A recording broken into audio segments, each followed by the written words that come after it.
Aujourd'hui, dans toutes les villes et dans tous les villages de France, nous nous trouvons réunis pour commémorer l'armistice du 11 novembre 1918. Les monuments aux morts et stèles commémoratives ancrés dans nos communes sont les témoins immémoriaux des souffrances endurées par nos aînés. Nous avons peine aujourd'hui à imaginer qu'au sortir de la Grande Guerre, ces monuments n'existaient pas.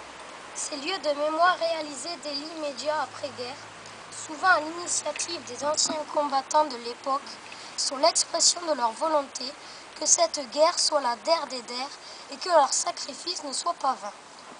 Ces monuments sont leur conscience et honorent ceux qui ont fait le sacrifice de leur vie.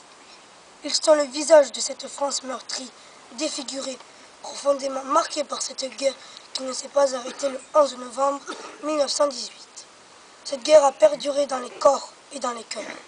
Dans les corps des mutilés, des gueules cassées, et de tous ces soldats dont les blessures physiques ou psychologiques ont laissé des traces indélébiles.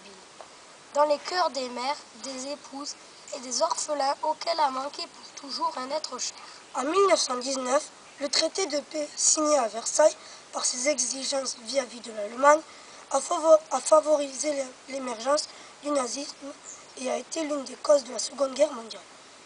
Ces années 1914-1918 ont ébranlé le monde et orienté dans un sens infiniment tragique tout le destin du XXe siècle.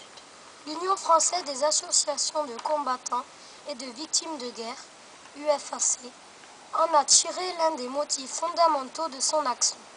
S'opposer à tout règlement de conflit par la guerre, l'obtenir par la négociation, agir résolument et avec persévérance pour la paix et œuvre en ce sens avec les générations nouvelles dans le cadre des résolutions adoptées par l'Organisation des Nations Unies.